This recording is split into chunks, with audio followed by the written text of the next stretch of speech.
Good morning Anil ji, good morning sir. Morning Deepanshu. हमको दो stocks पसंद है। इनफैक्ट कंजम्पशन स्पेस में हमको ब्रिटानिया पसंद है अनिल जी।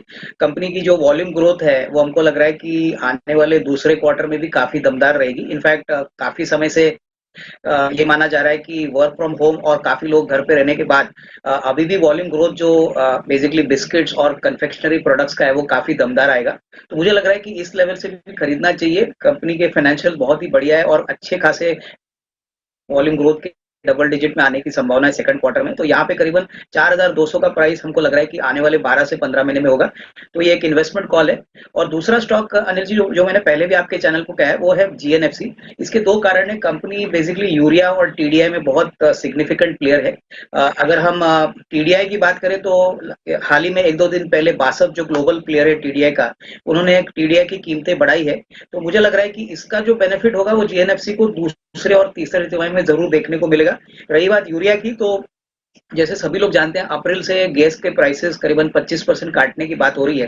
तो यहाँ पे भी कंपनी को अपने मार्जिन में अच्छा खासा इजाफा आएगा। स्टॉक थोड़ा सा इलिक्विड जरूर है लेकिन हमको लग रहा है कि इस लेवल से रिस्क रिवॉर्ड काफी अच्छा बन सकता है। और साल भर की अगर बात करें तो करीबन 270 275 का टारगेट पॉसिबल है। तो ये दोनों ही शेयर्स इन्वेस्टमेंट ग्रेड है, इनको अपने पोर्टफोलियो में जरूर इंक्लूड करें। ओके, जीएनएफसी और ब्रिटानिया दो शेयर्स आपके लिए अविनाश जी की तरफ से, जहां पर आप निवेश कर सकते हैं। आइए कुछ और स्टॉक्स पर फोकस कर लेते हैं। जिस तरह से एक्शन बाजार में बढ़ता जा रहा है, कई सारे स्टॉक्स फोकस में आएंगे आपके लिए। अविनाश जी, बीपीसीएल पर कोई राय? क्योंकि कंपनी की तरफ से लगातार बयान आ रहा है कि डाइवेस्टमेंट प्रोसेस ऑन ट्रैक है। आज बोली लगाने के लिए आखिरी दिन है। अब तक देखा है कि डेडलाइन एक्सटेंशन हो जाती है, पर लग रहा है कि शायद आज कुछ बोलियां आ सकती हैं। बीपीसीएल पर क्या व्यू बनेगा डाइवेस्टमेंट के प्रोसेस को लेकर? नहीं, मुझे लग रहा है कि दीपांशु आपने सही कहा कि पहले जो एक्सटेंशन हो रहा था उसमें मार्केट्स को थोड़ा कॉन्फिडेंस नहीं था, लेकिन अभी लग रहा है कि शायद एक्सटेंशन नहीं होगा। और इस लेवल से हमको लग रहा है कि काफी अच्छे प्रीमियम से लगाई जाएगी। यहाँ पे काफी बड़ी global companies as well as domestic companies है जो यहाँ पे इंटरेस्ट दिखाने वाली है। मुझे तो लग रहा है कि अगर कोई हाई रिस्क है तो इसको इस लेवल से भी खरीदना चाहिए, क्योंकि वैल्यूएशन डेफिनेटली हमको लगता है करंट प्राइस से काफी सिग्निफिकेंटली ऊपर रहेगी। और ओवरऑल हमको लग रहा है कि ये गवर्नमेंट के लिए भी अच्छा रहेगा, क्योंकि डाइवेस्टमेंट का ये पहला एक स्ट्रेटेजिक कैंडिडेट रहेगा। तो ओवरऑल आई थिंक कोई आती है या इवन करंट प्राइस पे इसको खरीदना चाहिए। With in the OMC pack मुझे लग रहा है ये सबसे वेल पोजिशन है। ओके, ये है आपके लिए बीपीसीएल पर राय। अविनाश जी, आपकी कोई राय जहां तक भारतीय एयरटेल का सवाल है? क्योंकि स्टॉक ने तो रिसेंटली काफी ज्यादा अंडर परफॉर्म करा है। आज इनकी 1:30 बजे कुछ प्रेस कॉन्फ्रेंस भी है, हालांकि कुछ बड़ा अनाउंसमेंट एक्सपेक्टेड नहीं है, पर देखते हैं वहां से क्या निकल कर आता है। लगातार ब्रोकरेजेस पॉजिटिव व्यू दे रही हैं, 650 700 750 तक के लक्ष्यों की बात करिए। आज भी सीएलएसए का 715 का टारगेट आया है, पर क्या स्टॉक परफॉर्मेंस दिखा सकता है यहां से, जिस तरह से गिरावट आई और प्रेशर बना है? इनफैक्ट दीपांशु, अगर टेलीकॉम मार्केट की बात करें तो मुझे लग रहा है कि भारतीय एयरटेल एक ऐसा प्लेयर है जो मेरे ख्याल से रिलायंस जियो को काफी अच्छी तरह से टक्कर दे सकता है। और एजीआर का मामला भी अगर देखें तो इन्होंने ऑलरेडी अपना जो 10% जो कंट्रीब्यूशन है वो ऑलरेडी पे चुका है। तो इनके कैश फ्लोज कहीं ज्यादा अगर आइडिया की कंपैरिजन में करें तो काफी अच्छा है। स्टॉक में डेफिनेटली गिरावट जरूर देखने को मिली है, लेकिन जो डायनामिक्स टेलीकॉम मार्केट के है वो अभी भी बरकरार है और ये ड्यूओपोली मार्केट ही रहेगा। हमको लग रहा है कि होपफुली ये जो सितंबर का बाद वाला जो क्वार्टर है वहां पे होपफुली अगर कंपनी टैरिफ्स बढ़ाती है, जो उन्होंने ऑलरेडी एक इंडिकेशन दिया है, तो ये मार्केट्स को काफी पसंद आएगा। और मुझे लग रहा है कि निचले लेवल से ये बाउंस बैक जरूर होगा, क्योंकि इसमें कोई दौरा नहीं है कि डेटा कंजम्पशन और जो वॉइस का जो है इसमें हमको आने वाला साल और अगले साल काफी अच्छी बढ़त देखने को मिलेगी। हालांकि कंपटीशन हैवी है, बट इस लेवल से इन्वेस्टर्स का रिस्क रिवॉर्ड काफी अच्छा रहेगा। तो मेरी राय में भी इसको खरीदना चाहिए। प्राइस एक्शन शॉर्ट टर्म में थोड़ा वोलेटाइल जरूर रहेगा, लेकिन 6 to 12 मंथ्स में हमको लग रहा है कि जरूर एक अच्छा रिस्क रिवॉर्ड बन सकता है। अविनाश जी, जिस पर राय दीजिए। वाटेक वाबाग प्रेफरेंशियल इशू के जरिए 120 करोड़ रुपए जुटाए, जिसमें 75 लाख शेयरों को अलॉट करने को बोर्ड ने मंजूरी दे दी है, और उसमें राकेश झुंझुनवाला जी को भी अलॉट किया। वैसे तो नई बात नहीं है, सबको पहले से पता है, खाली एक फॉर्मेलिटी बोर्ड में मंजूर करने की थी, वो कर दिए। स्टॉक पे कोई राय रखते हैं आप 190 रुपए पर? नहीं, इनफैक्ट अनिल जी, स्टॉक ऊपरी लेवल से काफी टूट चुका है और ये जो फंड रेजिंग हुई है ये डेफिनेटली कंपनी के वर्किंग कैपिटल के लिए काफी मदद रहेगी। रही बात जो बड़े इन्वेस्टर्स है, जैसे राकेश जी ने भी इनसे पैसा डाला है, तो डेफिनेटली स्टॉक एक्शन में रहेगा। लेकिन जो सबसे बड़ी कंपनी को है वो बेसिकली इनके वर्किंग कैपिटल और जो डेटर से है काफी लंबे समय के बाद इनको पैसा मिलता है। तो मुझे लग रहा है कि आने वाला क्वार्टर कम से कम 1-2 क्वार्टर्स इसमें मार्केट्स क्लोजली वॉच करेगी कि यहाँ पे क्या सुधार होता है, क्योंकि कंपनी की ऑर्डर बुक बहुत मजबूत है, एमएनसी कंपनी है, तो इसमें जरूर थोड़ा-थोड़ा बाइंग करने की गुंजाइश रहेगी। लेकिन मेरे ख्याल से जो बड़ी री-रेटिंग आएगी वो मेरे ख्याल से 1-2 क्वार्टर के बाद आएगी, जब फाइनेंशियल्स में इसका सारा इम्पैक्ट देखने को मिलेगा। तो डेफिनेटली ये स्टॉक है जो आप लंबे समय के लिए थोड़ा-सा एक एक्युमुलेशन के लिए जरूर कर सकते हैं। लंबे समय के लिए एक्यूमुलेट करें, ये आपके लिए राय होगी इस वक्त वाटेक वाबाग पर। अविनाश जी, टाटा ग्रुप की कंपनियों पर राय लेना चाहता हूं। जो खबरें आ रही वो ये कि वॉलमार्ट टाटा ग्रुप में बड़ा हिस्सा खरीद सकता है। टाटा सुपर ऐप में 20-25 बिलियन डॉलर की बड़ी डील हो सकती है। कहा जा रहा है कि रिटेल स्पेस की अब तक की सबसे बड़ी डील हो सकती है। और टाटा ग्रुप के सारे जितने कंज्यूमर प्रोडक्ट्स हैं वो एक ही साथ एक ही जगह ऑनलाइन माध्यम से बेचने का प्लान है। टाइटन, ट्रेंड, टाटा कंज्यूमर, क्या राय रखते हैं सर आप? आई थिंक ये डेफिनेटली काफी पॉजिटिव न्यूज है अनिल जी, क्योंकि जैसे सभी को पता है अभी जो टाटा सन्स का जो स्टेक साइरस मिस्त्री के साथ है उसका जो पैसा देना है, टाटा शायद इसलिए ये स्ट्रेटेजिक मूव कर रहे हैं।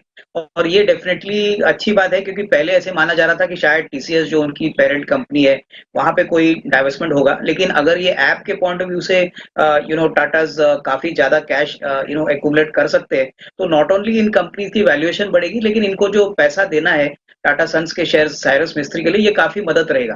तो पहले ऐसा माना जा रहा था कि शायद थोड़ा सा एक हैंगओवर इस स्टॉक्स में देखने को मिले, लेकिन अगर ये डील फ्रक्टिफाई होती है आने वाले 3 से 4 महीने में, तो आपको अच्छी खासी तेजी यहाँ से भी इनफैक्ट टाटा कंज्यूमर और जो उनके जो बी2सी वाले जो बिजनेसेस है वहां पे देखने को मिलेगी। ज्यादातर टाटा कंज्यूमर पे मुझे लग रहा है कि ज्यादा पॉजिटिविटी आएगी, क्योंकि यहाँ पे काफी ब्रांड्स है और काफी अच्छी तरह से फूड बिजनेस में ये वेल पोजिशन्ड है।